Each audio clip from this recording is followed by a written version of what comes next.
Coming up on episode 16 of Skywalking Through Neverland. To everybody out there, I would like to say I'm sending you faith and trust, and here's a whole bunch of pixie dust. Ladies and gentlemen, boys and girls. Listen. A billion years in the making. Off to Neverland. What do you know? You'll laugh, you'll cry, you'll kiss $3 goodbye.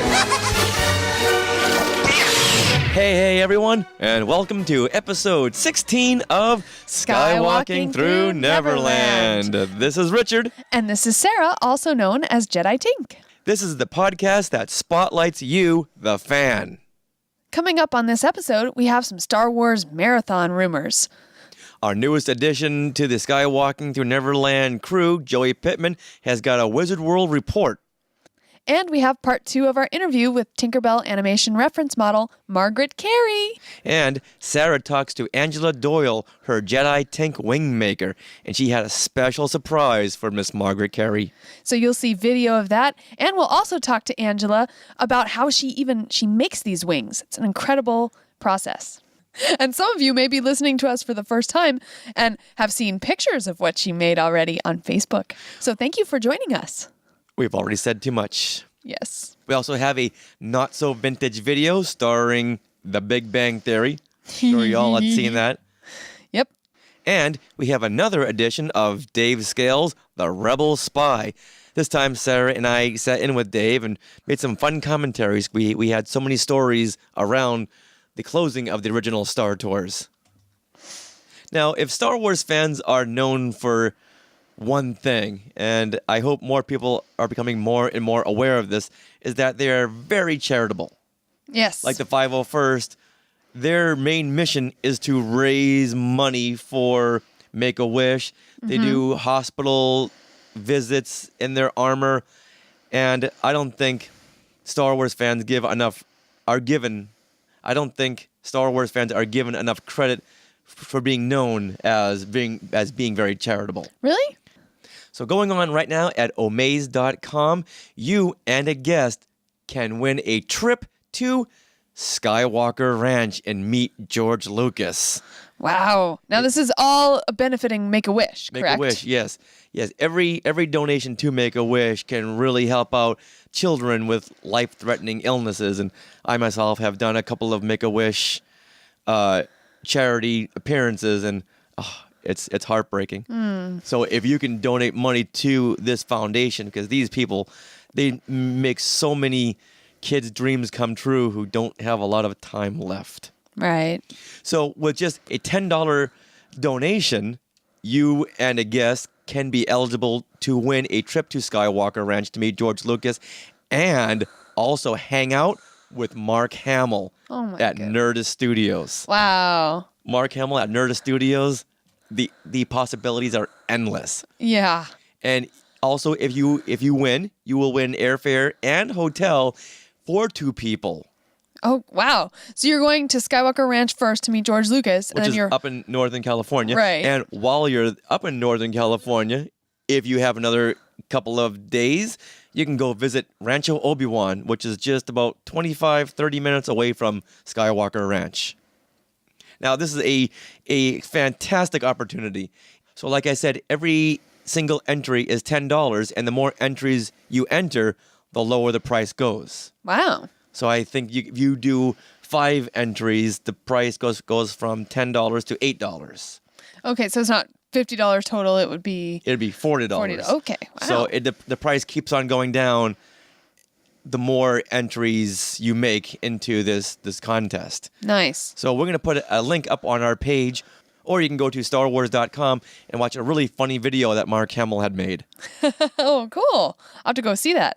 Yeah, we'll have the link up on our show notes page. Now, one thing you should know, they've already set the date for the meeting with George Lucas at Skywalker Ranch, and it's on February the 21st, which excludes us because we'll be at Disney World preparing for the next marathon. Yes.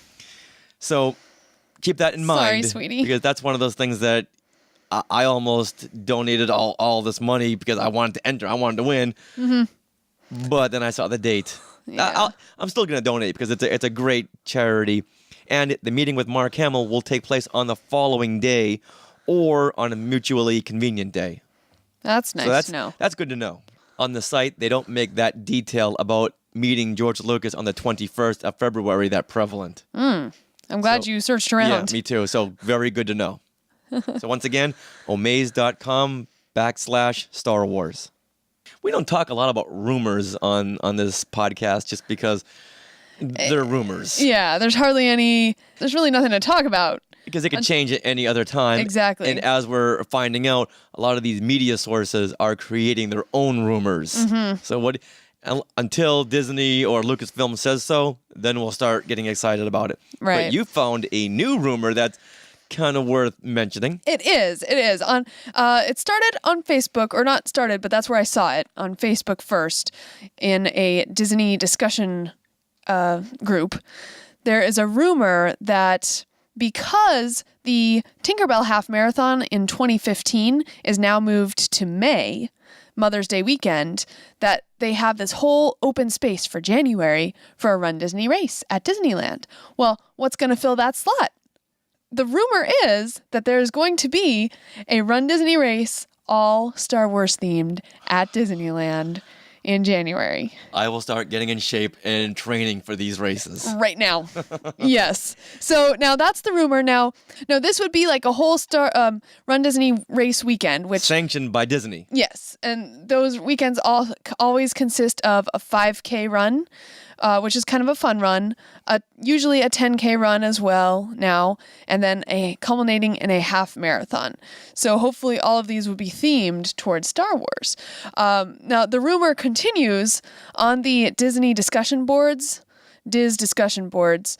It rounds up a bunch of rumors found on Facebook, and they're also rounding up rumors that people were talking to staff members at Disneyland. So this is confirmed by people who work at Disney, basically. But no official announcement has been made No official announcement has been made, but... So it's still in the rumor mill. Yeah. Staff members are talking about it. Teaser announcements to participants of Run Disney meetups before the expo, that there are going to be actually 4 new races are in the works. 4? All around the world. So a Disneyland Paris race is nearly confirmed. Wow. It's still a rumor, but it's like a heavy rumor. You know what I mean? There might even be a race at Tokyo Disney and in Hawaii at Aulani, the resort there. But still, within all these rumors, that Star Wars race at Disneyland is always there. So that is very, very exciting. And the reason why we're really reporting on this is because we want this to happen. Yes. I mean, okay, so Richard and I are Star Wars fans, we're Disney fans, and we're Run Disney race, runners. So to have all 3 of these culminate in one big race weekend of just yes, awesomeness. Oh my God. I think, can you imagine what those medals are going to look like? Yeah, frankly, I was excited by that 80s run we did last September. With that dinky little medal. And the medal was Darth Vader, a Darth Vader medal. It was cool. It was cool. It was very Ralph McQuarrie-ish. I guess. It was cool, but it was not that heavy. I mean, for me, with the Run Disney medals, those are like 5 pounds. So anyway, but so go out there and spread that rumor. Yeah, in fact, there is a petition right now on change.org for a Star Wars themed race. Right now it only has 52 signees, but if you guys go there, change.org, and sign it, who knows, maybe we could start something or show Disney that yes, there is a market out there for a Star Wars Run Disney themed race. We'll put the link also for that on our show notes website. In our last episode, we had talked to Margaret Kerry about growing up in the Hollywood system, growing yes. up knowing Walt Disney. Yeah, and also her time as Tinkerbell. Well, now we start asking her questions about today, such as, has she seen Saving Mr. Banks? So here is I was very, very curious about that. Oh, yeah. Because that could have gone either way. Because she's met Walt Disney, so... Yeah, so when she's watching Tom Hanks, she's going to be comparing him to Walt and vice Exactly. versa. Exactly. So I was kind of scared to ask her that question, but so Oh. glad we did. Yeah, absolutely. And keep listening because it's in this part 2 of Margaret Kerry that we give her a special gift from Angela Doyle. Who makes wings? What could that be? What did she make? Shh. Tell us. Okay, let's listen. Be our guest, put our service to the test. Tie your napkin, mind your necessary, and we'll provide the rest. Soup, dish, your hot hors d'oeuvres. Now, have you seen the movie Saving Mr. Banks? Yes, I have. Isn't it amazing? It's an amazing movie. And of course, I sat there and I thought, after a while, I realized that Tom Hanks had been given lines to read that were in the cadence of Walt Disney. Okay. You listen to the sentences or the lines that he was given, and then in your mind, remember Walt Disney on TV, and you hear it. I thought that, and I'm sure that Richard Sherman had something to do with it. Mm-hmm. And Richard Sherman, of course, tells the story. It didn't get in the picture, but it's a lovely story, and Richard tells it every time happily. Richard is a performer. Mm-hmm. Give me a piano and look out. 75 minutes have gone by, and we're still thrilled. But he tells the story of going, the different songs that he and his brother wrote, and going up to Walt Disney's office and playing them for him. But when they finished, often, Walt Disney would say, "Play the song, boys." And they knew exactly what he was talking about. It's the song Feed the Birds. Right. And they showed a little bit of it in the movie of him standing looking out the window. Mm-hmm. But he often said, that's what it's all about, isn't it? Isn't it? Feed the birds. It's got to be, feed the birds. And several times he cried. So you go, wow. This ahead of a studio who has that much creativity and understanding of what it should be. And another thing, in The Mouseketeers, and with Catherine Beaumont and Bobby Burgess, when I was chatting with him, one of my favorite dancers in the whole wide world, I said, I understood from Mark Davis that Mr. Disney could use some 4-letter words. And all of us put our heads together, and never once did we ever hear a 4-letter word from anybody. We were protected from the word go. That's pretty neat. I have been on some sets, I will tell you. I didn't know what the words meant. So, actually knowing Walt, did you think that Tom Hanks really nailed it? I do. The interesting part about it was, and I go back into the movie business for a long time, so I watch movies much to the chagrin of my children. I watch them on several levels. Lighting, for example, or sound. Mm-hmm. And everything so far in that picture was wonderful, but they had one handicap. Their star was really a secondary character. Right. The main character was Emma Thompson. Right. Mm-hmm. And it was the same trouble that they had with Tinkerbell when they made the first prequel, because she had always been a groupie, a supporting character, right? Mm-hmm. And suddenly she's the star. And they did not have John Lasseter there at that time, because John Lasseter came in after they were not stumbling around. I thought they had some wonderful things that they had done. Music to that. But they hadn't gotten that far. Mm-hmm. And this, my friend said that was Tuesday, and they were going to show. John Lasseter had just come on board, and he was going to come by to see what they had. And the voice was all wrong. They had a wonderful actress, but her voice was much too old. And they re-recorded with Mae Whitman, and her voice is great. But I heard that one. So anyway, it was a question of whether they were going to let Tinkerbell talk. Okay. Because she hadn't talked before. That's true. I can't tell you how many people sent me emails or talked to me. What did you think about Tinkerbell talking? And I said, she's the star of the movie now. She's not just a sidekick. On top of that, she only talks to fairies. Do you not read your book? She did that in Peter Pan, and she's doing it now, and I think they've done a great job. Oh, really? Well, then it was all right. But there was a problem, because as good as Tom Beck, he knew he was the secondary character. And he carried so much of the show to show what was happening with her. Mm-hmm. And I just, as a scriptwriter, that must have been, wow, how do we fix this? Because it's Tom Hanks. He's got to be, big in this. But he really wasn't, as far as I could see. But he was wonderful doing what he did. And without him, I can't think of anybody else who really could have done the job. Right. Except for Walt. Now, did you call him Walt? Or? Oh, no. No, I don't think I ever called him by name, because I didn't know what to call him. In those days, you were trained to call everybody Mr. or Mrs. or Miss. And so when I met him for the first time on the sound stage, and I was standing there in a one-piece bathing suit without my cover-up on, and we didn't do that in those days. I was going behind the camera in the shadows to try to get because I was not going to meet Walt Disney standing in a one-piece bathing suit.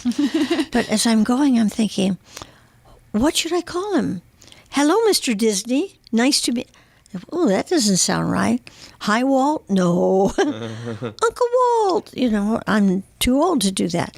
So the 4 or 5 times that I met him, I studiously avoided using his name.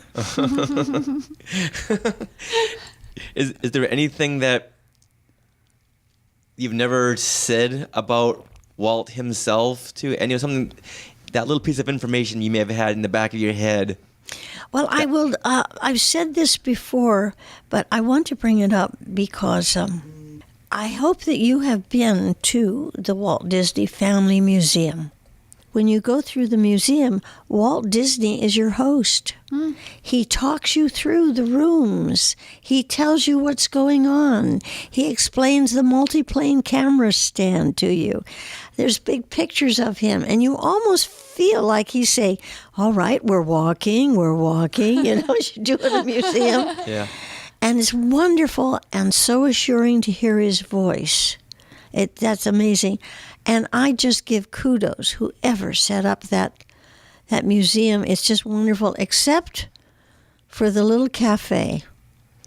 Much too small. Oh, that was confusing. But the bookstore is great. Oh.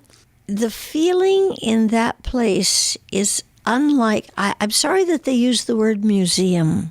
Right. It's like, come on in. We're so happy to see you. Did you know that you can see an 8mm film of Walt and Lillian Disney getting married in their backyard? I tell people that, and they say, really? So when I got to room 3, and I had no idea what was going on. I hadn't been told ahead of time. And running around the high ceiling is, it looks like footage of film with sprocket holes. Right. And in there, running along, is pictures or stills from the pictures that he made, or stills of people that were in the pictures, or stills. I mean, it's just, you could stand there and just look around, and then he's talking to you and telling you the trouble, and then there's somebody who's helping him say the problem with this or that. And I'm looking up there, Richard. Look up. There's my picture. Oh, there's my picture. Oh, wow. Yes, I was speechless, and there was no one to say,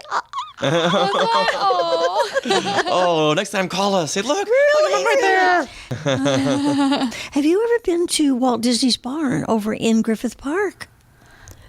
Oh, not. Oh, you've got to go over there because you could do interviews and see. Well, every third Sunday, and this is for you folks also. It goes from 11 to 3. It's on Zoo Drive, right next to the Steamers and Travel Town. The barn from Walt Disney's home has been moved there. And things about his railroad. There are videos there. There are 2 work tables that he himself built, and Roger E. Brogy, the first Imagineer who helped him build the railroad in his backyard, helped him build the tables. There's memorabilia from Walt Disney. There's the Baraxo soap dispenser that he used to wash up. There is the telephone where Lillian would call and say, "Dinner's ready, Walt." There's the mirror that he shaved in. There are locomotives, little tiny locomotives. And here's the big thing. It's the only Disney project and event in the world that's free. And they have a celebrity every Sunday. It's every third Sunday from 11 to 3.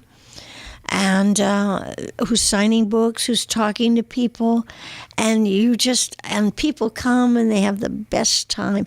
It's called Walt's Barn, and it's run by the Carrollwood Railway Organization. Walt Disney lived on Carrollwood, and that was the name of his railroad. Wow. So now your book, how long have you been working on this? About 13 years. Wow. I have 2 more chapters to finish. It's all assembled. What is it called? It's called Tinkerbell Talks, Tales of a Pixie-Dusted Life. And then there's stories about me finding my family, which is pretty neat, I will tell you. The other thing is that right in the middle of all this, and I should have known better, I started a clubhouse with membership. It's $3.99 a month or $19.95 for 6 months if you're a charter member. And we have 30 clips up of me back with the Lone Ranger or Our Gang comedies or new stuff or speaking before the Ronald Reagan Presidential Library, which I did twice. Clips of all these things. And so it's great fun, and then we have some humor and a new comedian who's named Deadeye the Pirate. It's very funny, very droll. And then we have 2 new animated shows that nobody's ever seen since 1961, and it's called Freddy the Football. So you go on as a member, and you have a password. And you can sit back and see all the new things that we keep putting up and look at the old archives. Well, they didn't tell me that there were things like HMLT4 or 5 or PDF files or Word, so many things. And one of the things that they didn't tell me about was a thing, it seemed to me that we were always talking, the whole team was talking about, who's got the Dropbox? Right? Yep. And then somebody else says, no, not that Dropbox, the other Dropbox. So it seems to me all I kept saying, what the tech is going on? Do you have a Dropbox account, Margaret? Yes. She got 4 of them. But it's just, it was so complicated. I never would have done it if I had known how complicated it was. But I love it, and people seem to adore it. So if anybody's interested in looking at it, we have information on it on my website. It's called tinkerbelltalks.com, and then you will look down it, and it says the Clubhouse, and they can see a freebie of what's going on. And then your book is coming out. You said May 11th. That's the plan. That's your birthday. Have Yes. any plans for your birthday? I don't know. My 80th birthday, 132 people came, and they flew people in from around the country from Walt Disney World. I was figuring 30. Oh. I had no idea. Oh, And lovely. but yes, but the 85th birthday, it would be nice. So we'll see. Definitely. And then people can get your book on your website? Yes, absolutely. And they can join my Facebook. That's right. You Tinkerbell Talks. Actually, you're on Facebook. You're Margaret Kerry. I'm If you Margaret search, Kerry. I'm actually friends with you. Well, I can't get on. It is so hilarious. They have tried this, that, and the other. I really have to learn. Yeah, we have 4-year-olds living in our neighborhood who can run the world just from their laptop. But, it's the first time, as we all know, that with it's the time when children can teach their parents. Mm-hmm. That's an interesting one for a child psychologist to really work it through. Yeah. Because that's pretty, what's the word I want? Elevating for a child.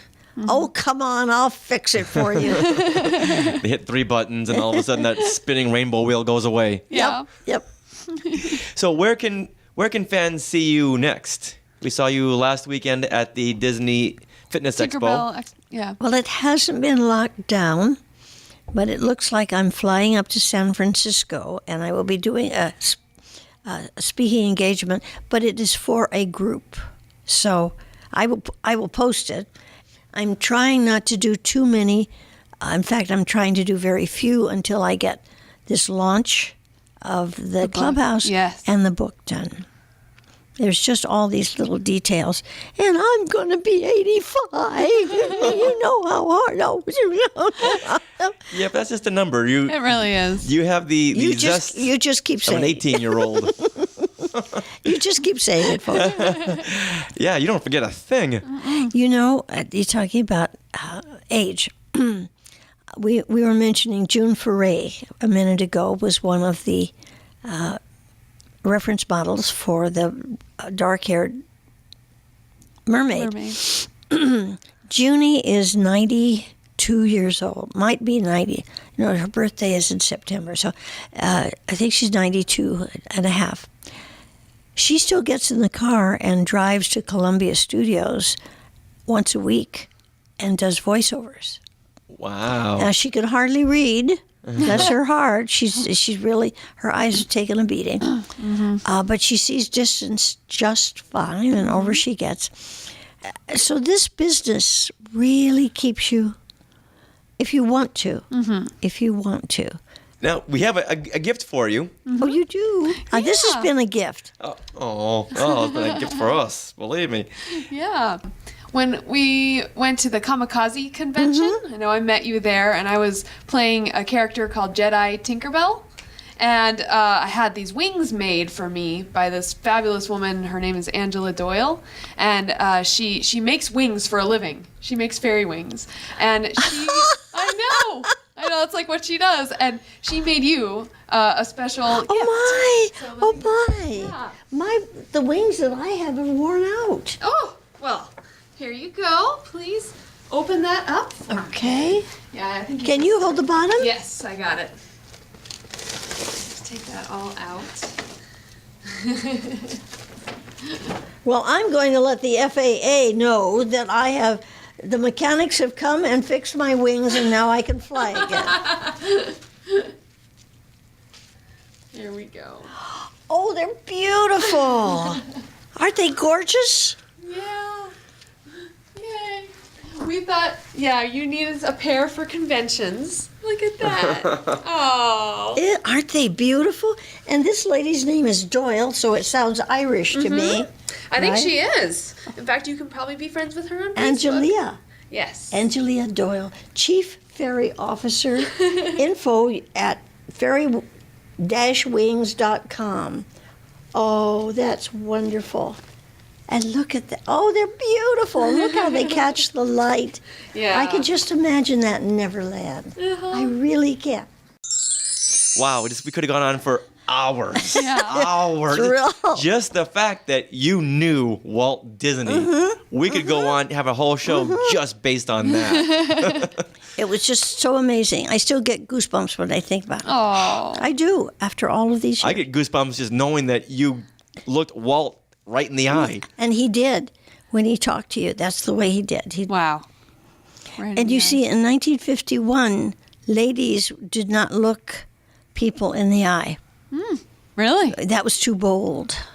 My goodness. That was really bold. Did they just look down? Yes, and you would glance up, and then you would talk and say so and so and so forth, and then glance. But if you, like we've been doing, that's a come on. That was a come on. Oh, Richard. No, it's true, and people don't know it. My goodness. I'd be dueling every day because guys always look at Sarah. It's different if guys look at you. It's the woman who is looking at the guy. Wow. That's the difference. It's always on the woman. Isn't that crazy? Well, it's up to her to say yes or no. Yeah. That they figure. And you poor guys are so used to rejection. Don't I know it? Well, thank you so much for joining us, Margaret. We really had a great time talking with you. Well, I had a blast, as they used to say. What do they say now? It was cool. I think a blast works. Or they'll just say word. Oh, that's right. But I couldn't do that. I'm a talker, which is so ironic with the fact that I'm well known as the little sprite who didn't talk. But it was just wonderful. You two are delight. No. And keep up the good work. Thank you very much. And to everybody out there, I would like to say I'm sending you faith and trust, and here's a whole bunch of pixie dust. Bye. Oh my goodness, Richard. We were just wished faith, trust, and pixie dust by Margaret Carey. Her voice just puts you into a very comforting lull. It does. It's like comfort food. And I couldn't believe how happy she was receiving those wings. Next up on TikiCantina, I have Angela Doyle, and we talk about her reaction to Margaret Carey getting the wings. And we also talk about how she makes these amazing wings and how she got into wing making in the first place. Because what little girl grows up and thinks, I'm going to make wings for a living? So here she is, Angela Doyle of On Gossamer Wings.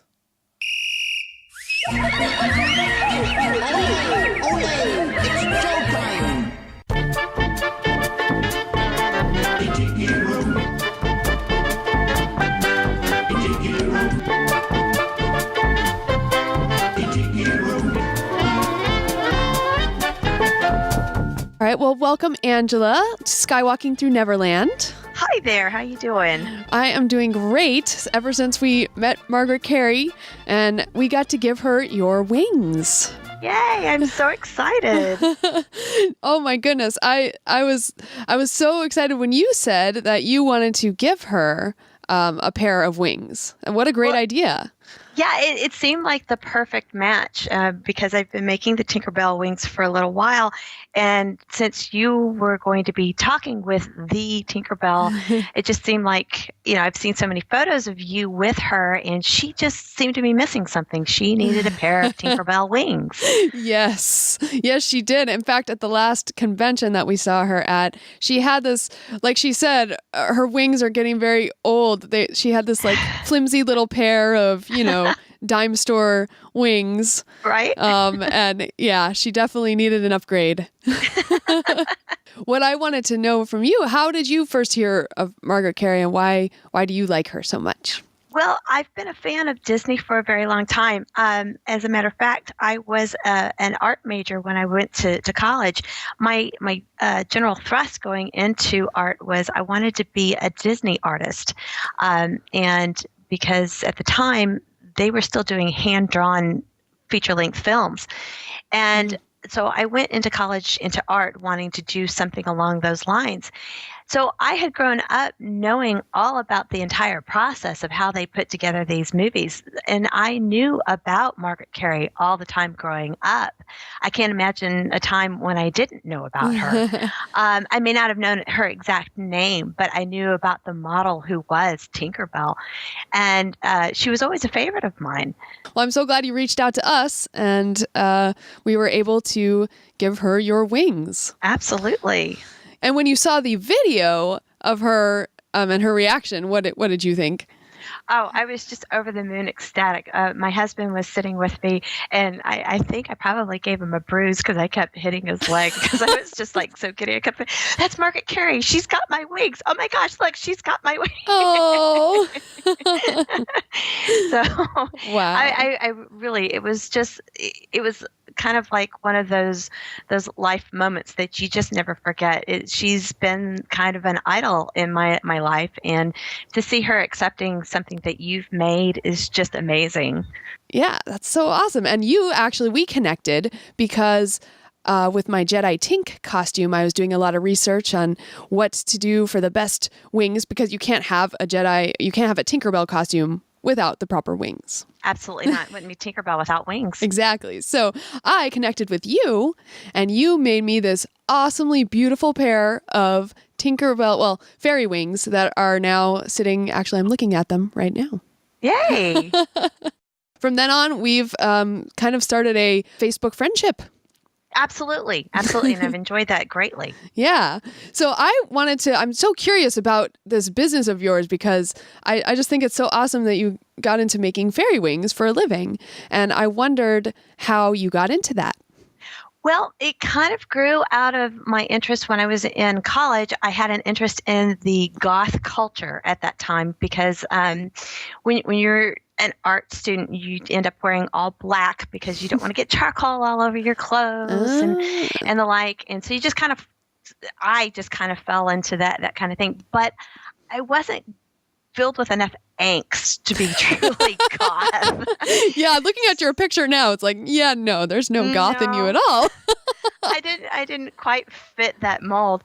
So, but at the time, I did kind of find out that there was a movement that they were called perky goths, and I guess now that's kind of morphed into what they call bubble goths nowadays. Interesting. And so, but one of the pastimes that the perky goths seemed to enjoy making was they made fairy wings. Huh. And so this was at kind of like the beginning of the internet, because yes, I am older than dirt. Well, you're not older than Margaret Carey. Well, okay. but I'd look at the online photos, and these girls were making all these beautiful fairy wings, and so my artistic side was crying out for me to make my own pair, and so I started making my own fairy wings, and I start practicing at it, and I make one pair, and then I make another pair and try to improve on that one. And the next thing I knew, it was an obsession, and I just found myself, I was swimming in fairy wings. With nowhere to take them. There's no Etsy then, huh? Exactly. So I just decided that at that point I needed to start selling them, or I was going to be at risk of losing my dog forever under these piles and piles of fairy wings. So I started selling them at flea markets and things like that. When I was living in California, I'd take them out and sell them at flea markets and the like, and it evolved from there. What's involved in making them? Like what materials? I make them from galvanized steel, from wire, and from pantyhose. It's the oddest thing. It's a dye and glue and glitter. Okay. And that's your basic elements right there. Awesome. Yeah, I know when you made my fairy wings, you had me send in pieces of my costume fabric so you could actually match the color and dye the wings to that. Absolutely. I do color matching. It's really awesome. I get to do that in my art sink, and I get to feel a little bit like a bit of a scientist as I'm sitting there trying to match up colors. A little bit more green here, a little bit more red here. That's awesome. Now, do you dye the wings once they're made, or do you dye the fabric before you put them on? Before you put them on. Okay. Yeah. Okay, that makes sense, I guess. And then you and you get to play around with it. Like there's a bit of a tie-dye process so that you get kind of like a mottled color. Okay. So you get to scrunch them up, and that way when it all unfolds, you get blotches of color everywhere, and it's really a lot of fun. Yeah. It sounds like you're very artistic, and you're an artist yourself, so it sounds like that would be fun. It is. But you just get in there and you get your hands all dirty and all, a good day for me is when I go to bed and my hands are all stained. Nice. How long does it take you to make any given pair of wings on average? It really depends upon the design.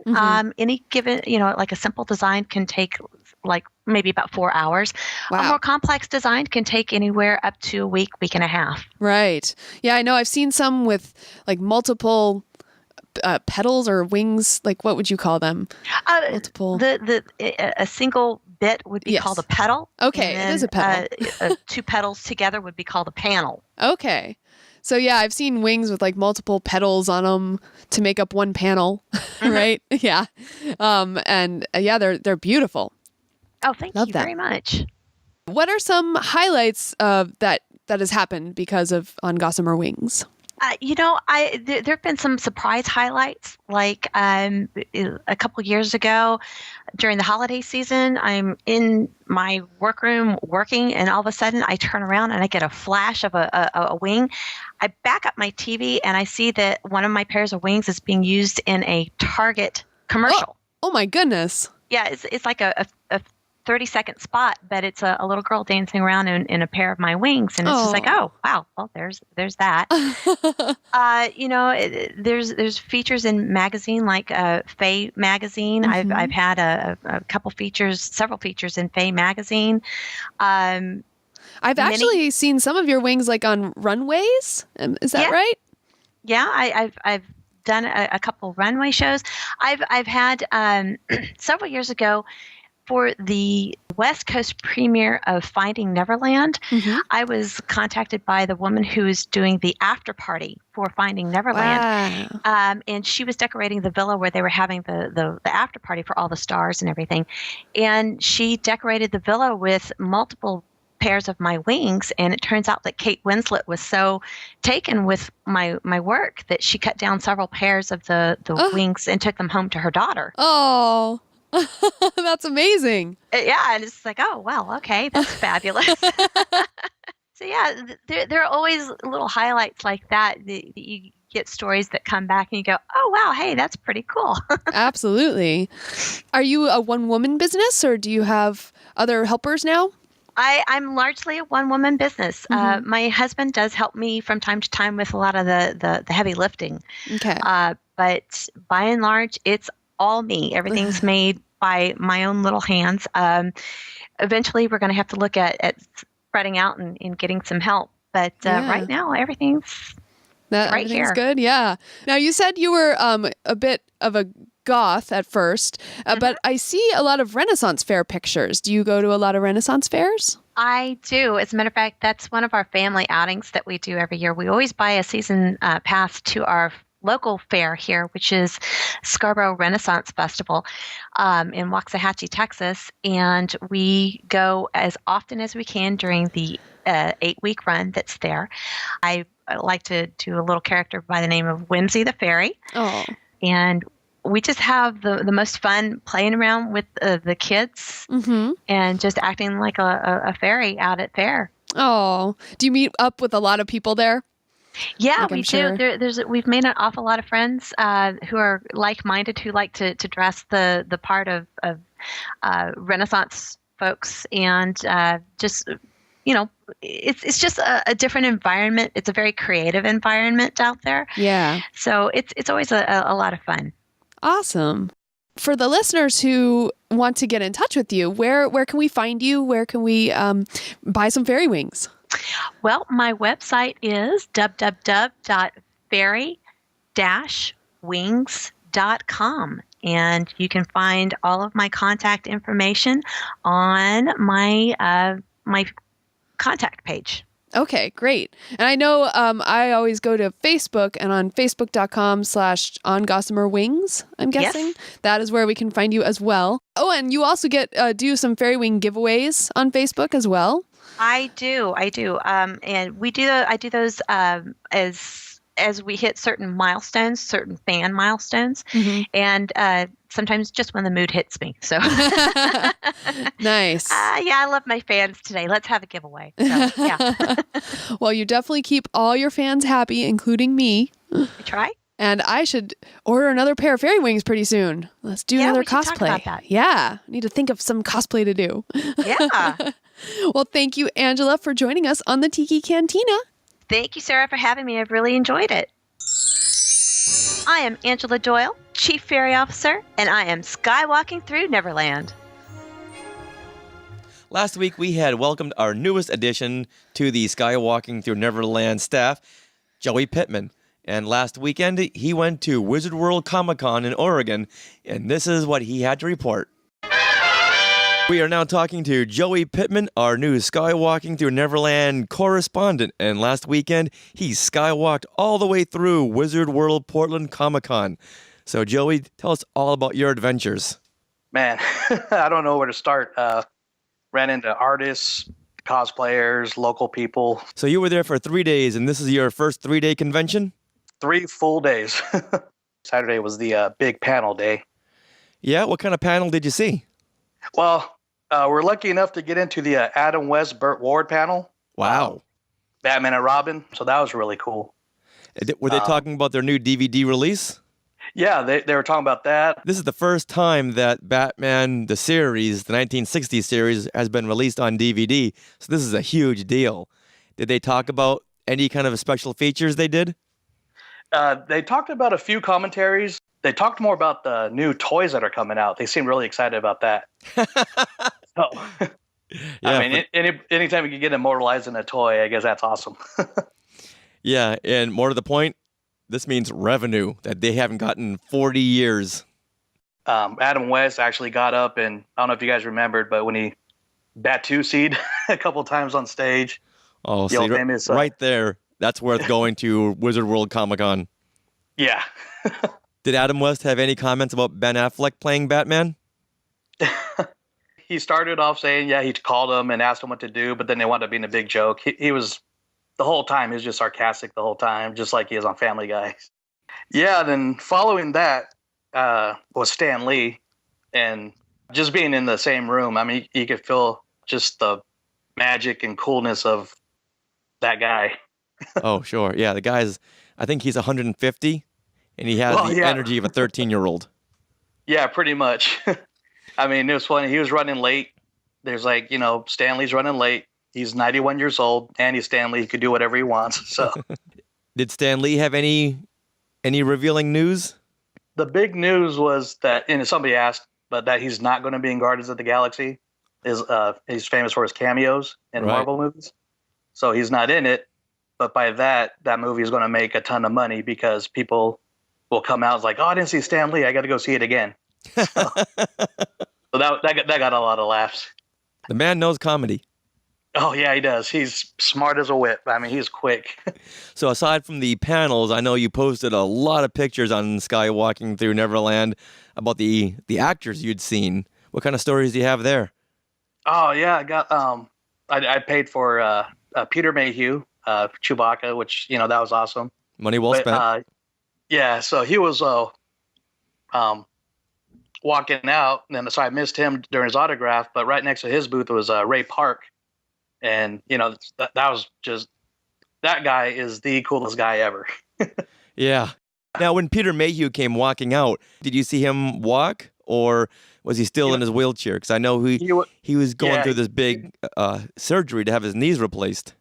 Yeah, he was in his wheelchair. I was hanging out with my friend, and we were talking about Ray Park's booth after talked to him a little bit, and they're wheeling Peter Mayhew right back out. Then Ray Park comes around from his booth and starts talking to him, and they're just talking for like 10 or 15 minutes. I'm like, I got to get a picture of this. And oh, nice. That's one of the ones I posted because, I mean, It's like Chewbacca talking to Darth Maul. You don't get any better than that. So. Aside from Peter Mayhew and Ray Park, did you meet anyone else? Yeah, Summer Glau from Firefly. And Terminator. And she was super nice. They showed a preview of a new movie coming out with her called Knights of Badassum.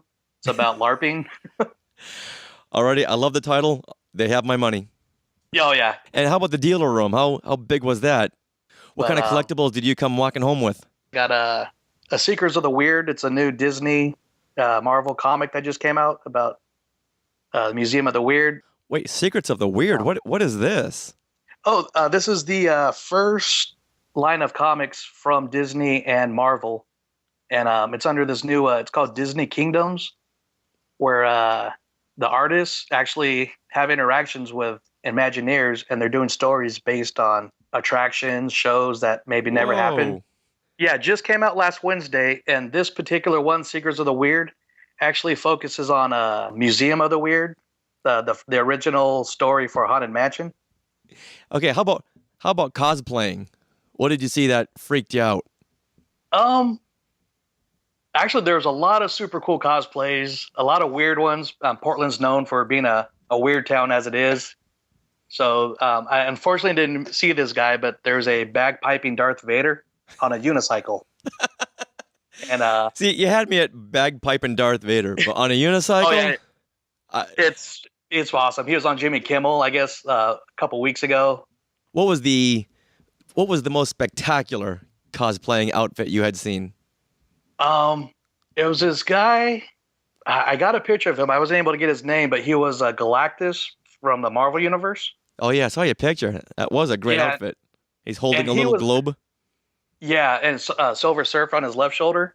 He was on the show Heroes of Cosplay, the first episode. And he won an award for that costume. That was him. Yeah, because the first episode was in Portland last year. Oh, okay. Also, they're filming the new season of Heroes of Cosplay there also. Oh, really? Oh, that's interesting. So this being your first big convention, what did you learn that you'll take with you to your next big convention? What survival techniques? Leave the wallet at home.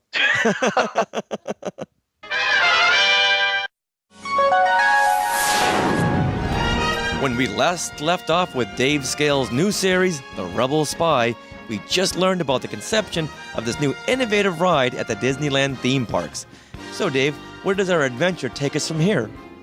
Well, what's really cool about Star Tours is the adventure begins right when you get into line for the ride. In the original version, the queue, it takes place in a spaceport, and you're preparing for a journey to Endor. That's the moon with the Ewoks in Episode 6. Well, in the first section of the line at the spaceport, you get to see an animatronic C-3PO working a computer console. Now, when you first saw this, what did you think when you saw C-3PO standing right there? Because this was 1987, so it wasn't like we had a celebration every couple of years where you got to see these characters right in front of you. Well, that had to have been the first time I ever saw C-3PO, and I was like, oh my God, that's C-3PO. I think I shed a tear. There was 3PO, and then in the Star Speeder behind him was R2-D2. Yeah, there's a full mock-up of the Star Speeder, which is ultimately the ride, that the ship that you're going to be boarding later on the ride. So they had a full-size mock-up, and on top of that mock-up was, as you said, R2-D2. I mean, what's cool is the whole first section of the queue was decked out like a spaceport. So, you first walk in, you have the line weaving its way through the front, and to the right was this big, giant monitor where they were making announcements, kind of advertising places that you could go on your trip through Star Tours. And the whole thing was bathed in this electric blue light to create this whole futuristic look. Now, the cool thing was that this R2 and 3PO were screen-used costumes, which is really cool. And then coupled with the fact that Anthony Daniels mimed out the movements to C-3PO. And when Anthony Daniels said when he first went on the ride and that animatronic 3PO turned and looked at him right in the eye, he said it was a very defining moment in his life. Oh. And then eventually, after he talks to R2-D2, you hear the female announcer kind of inform the guest that Flight 55 is now ready for boarding at gate number 3. Now, is there any to Flight 55, like why 55? Yeah, that whole section of the ride is filled with all kinds of nuggets. 55, that is a reference to... Oh, Disneyland opening, 55. Oh, there you go. Now, there are more Easter eggs in this part of the line. Oh, there's a ton of them. At one point, the announcer calls out that there's an illegally parked speeder, license number THX1138. Can you guess what that is, Rich? That was the license plate to a car in American Graffiti. I think it was also an homage to something else. That was the cell block number that Luke was going to bring Chewbacca to in Star Wars. Cell block 1138? I think all of those might have been references to something before all American Graffiti. And what is that? Oh, I thought you would know for sure. The 1971 Warner Brothers blockbuster THX 1138? George Lucas's first film? Yes, although it wasn't really a blockbuster. All right. Well, what's cool is, that's his little Easter egg you see in most of his films. And then another announcement, they page a Mr. Egrog Sackrell, which is George Lucas spelled backwards. And And then there's another paging for you'll like this one, Sarah, a Mr. Tom Morrow. Interventions. That's right. He was the character from Interventions, and he also was at Disney's Epcot at the Disneyland Park in 1998. Nice.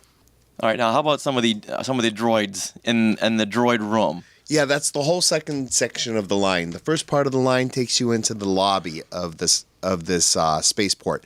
Then the second section, you're into kind of the baggage area, the maintenance area, known as the droid room, because it's filled with a lot of droids.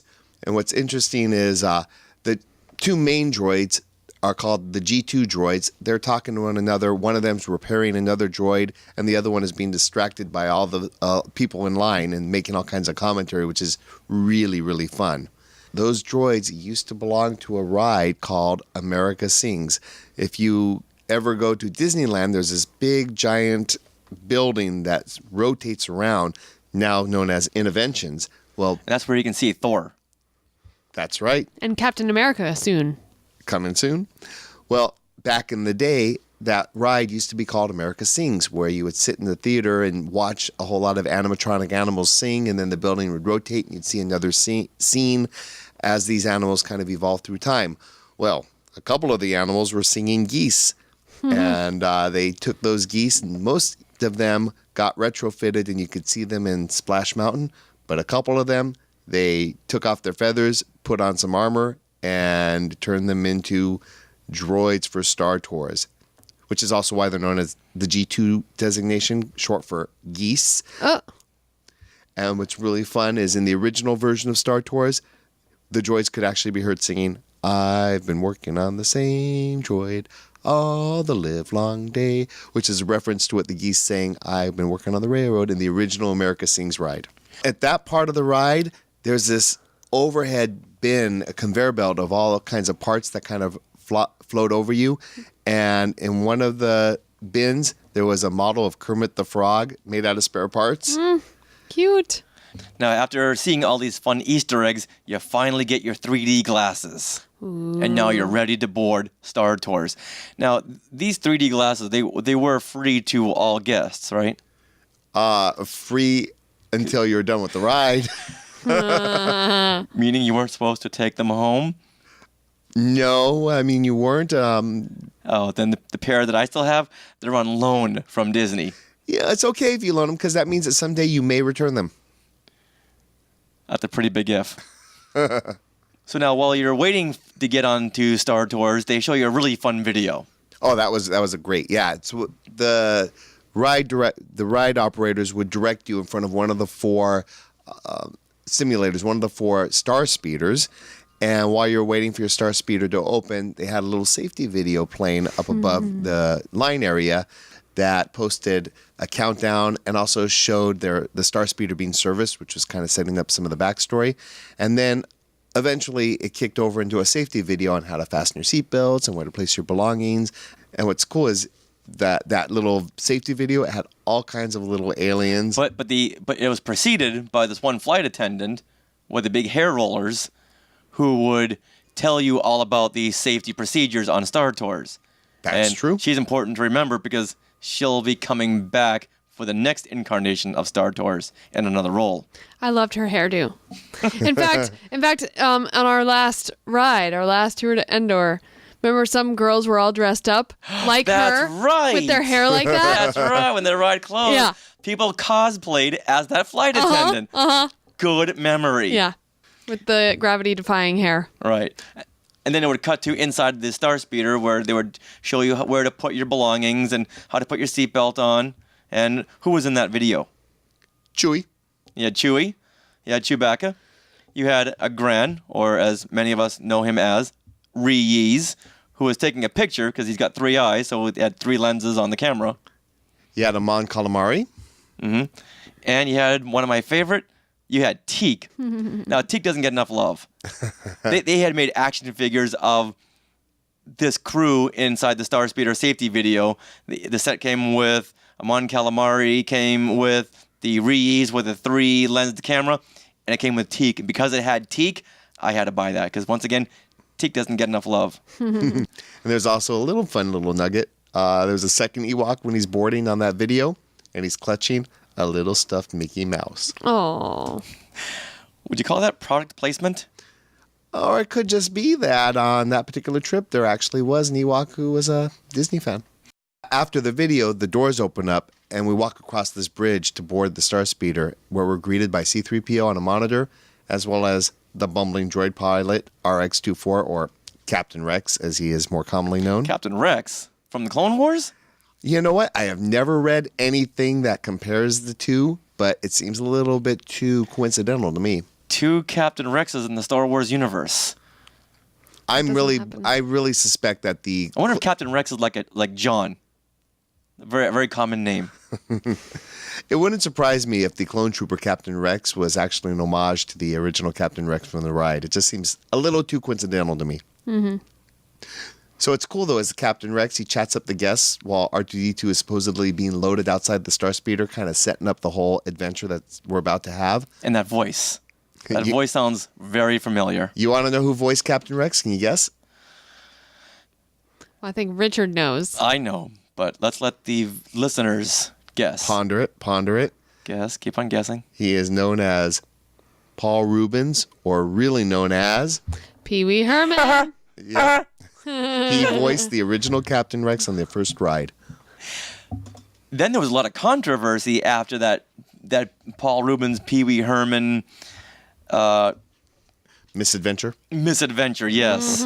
Where a lot of people got into an uproar because Pee Wee Herman was narrating the voice to Star Tours after what he had done in that X-rated adult theater. Yeah, he kind of caught being a little bit too amorous with himself.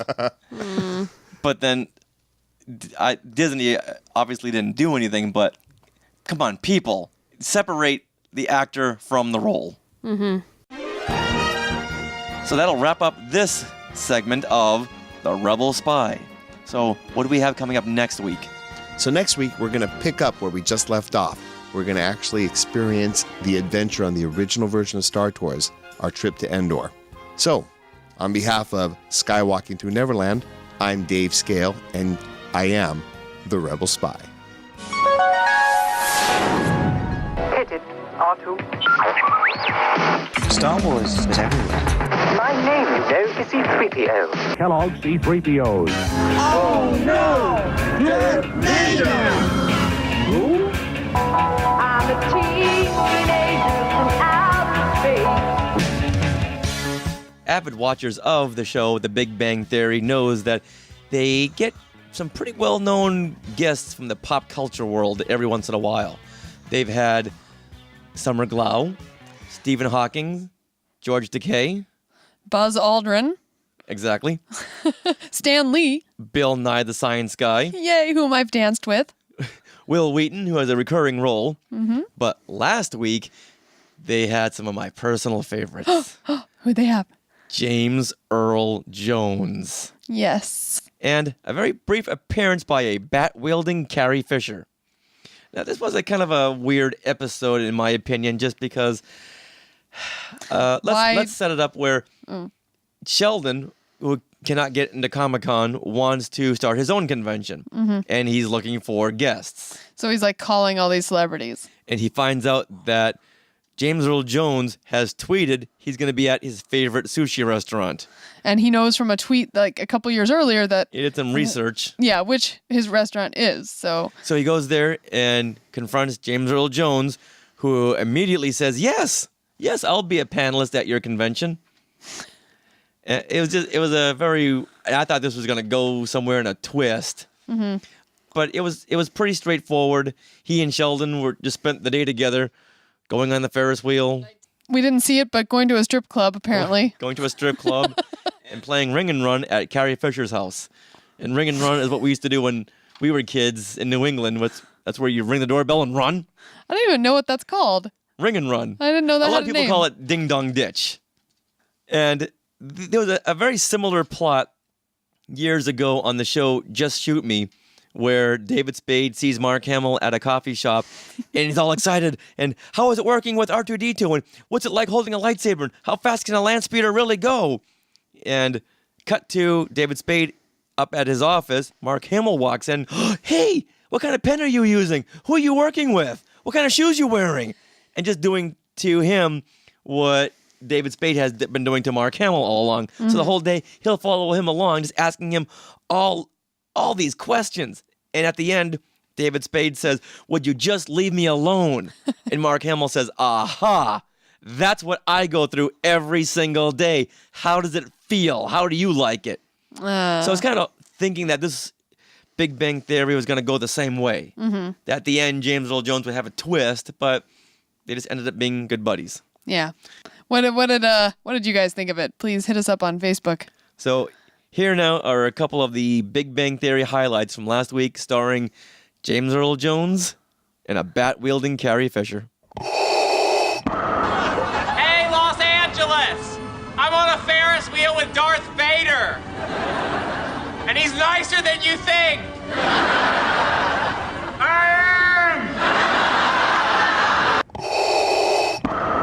don't understand what we're doing. Whose house is this? Carrie Fisher. And she's a little crazy, so get ready to run.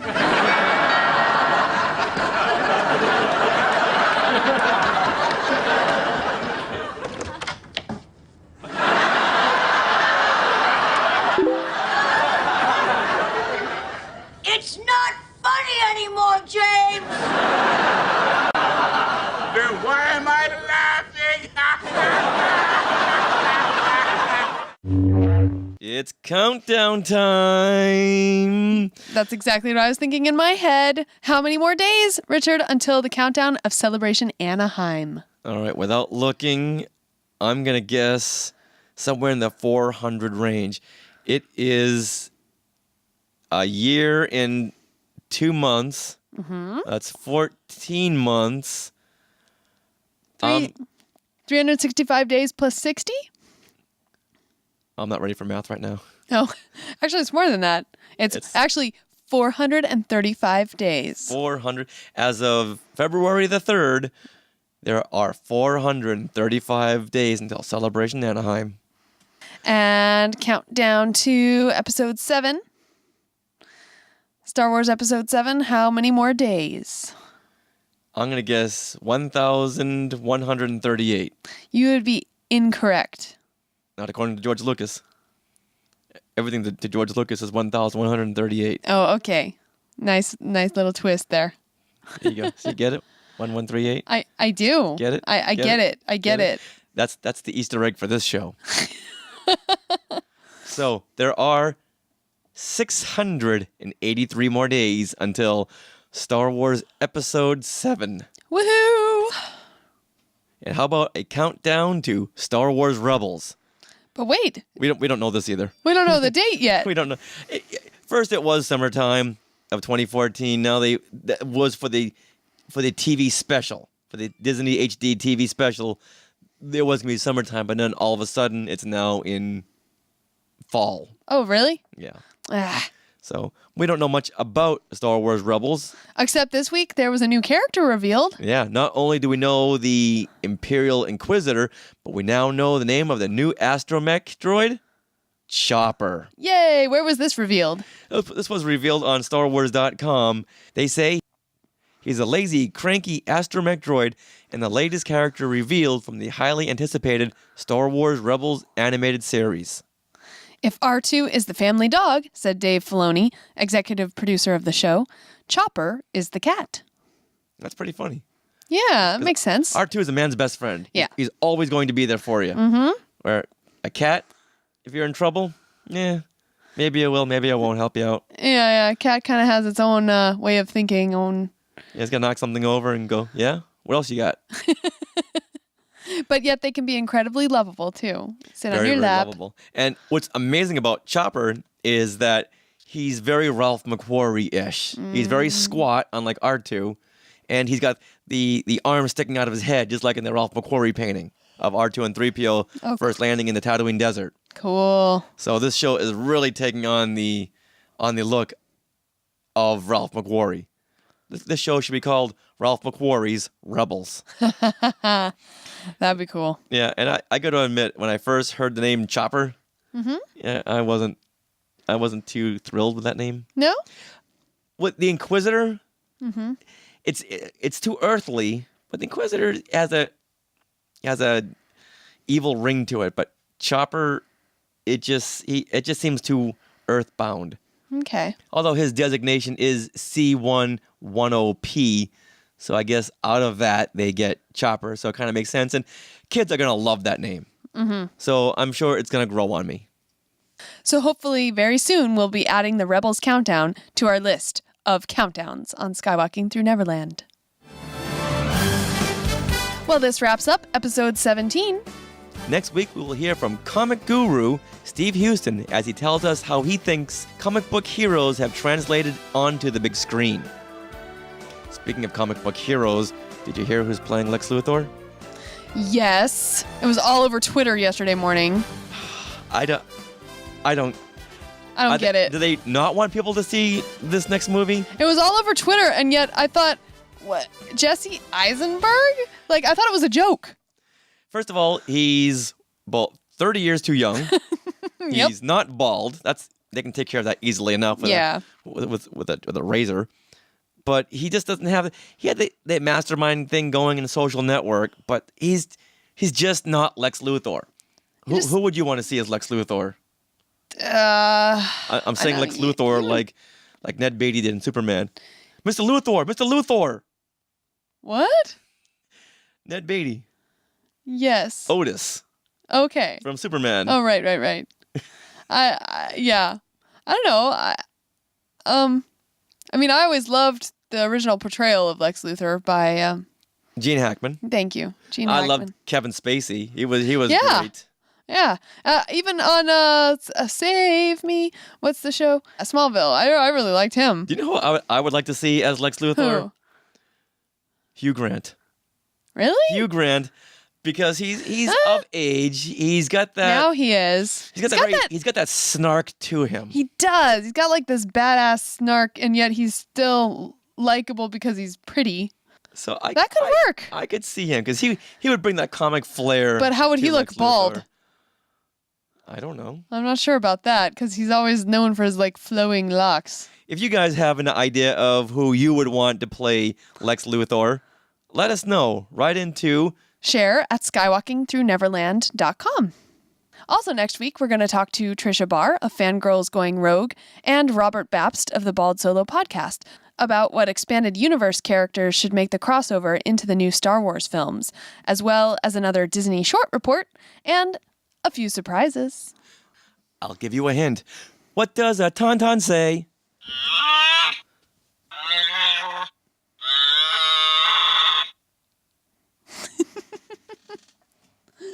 Oh boy.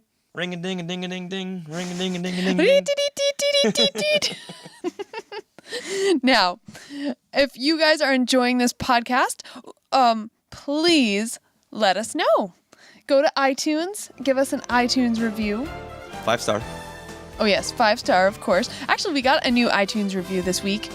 It was very exciting. From Sunshine Forever.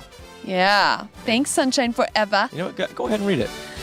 She says, informative, interesting, and fun! Exclamation point, exclamation point, exclamation point, exclamation point. That's the kind of review we like.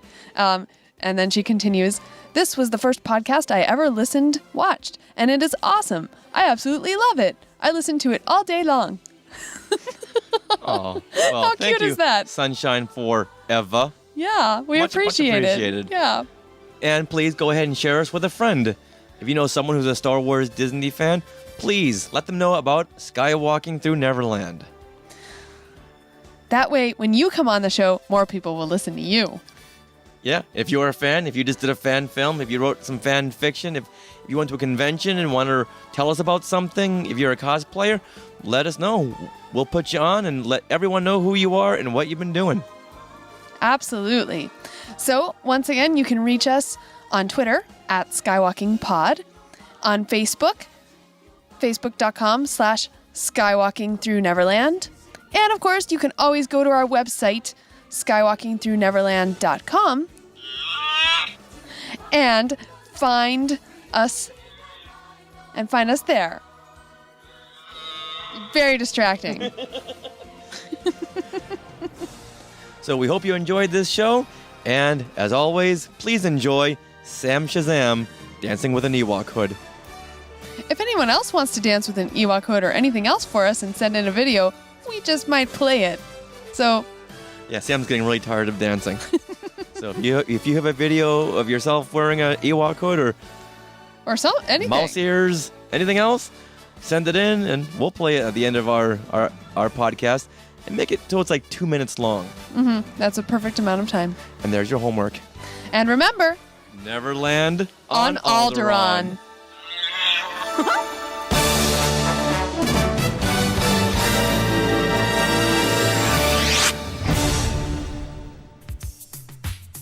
Thank you for listening to Skywalking Through Neverland.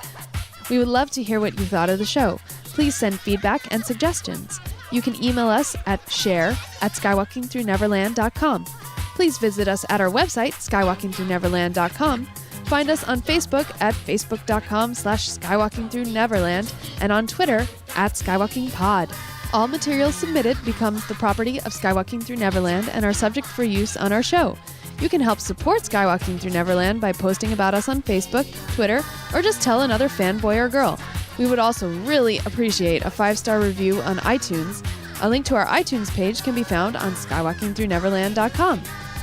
Skywalking Through Neverland was created and produced by Richard and Sarah Woloski. Segment producers are David Skale, Richard Woloski, Sarah Woloski, and Mark Agushowitz. Graphic design and website design by Sarah Woloski. Technical advisor is Peter Heitman.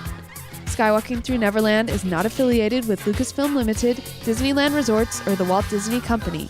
All names, sounds, and related items of Star Wars and Disney are registered, trademarked, and copyright Lucasfilm Limited and the Walt Disney Company and their respective trademark and copyright holders. All rights reserved. Skywalking Through Neverland is intended for entertainment and information purposes only.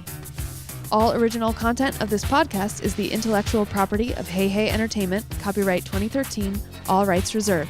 No part of this show may be repurposed, reproduced, redistributed, or rebroadcasted without the written permission of Hey Hey Entertainment. Sorry, all that had to be said.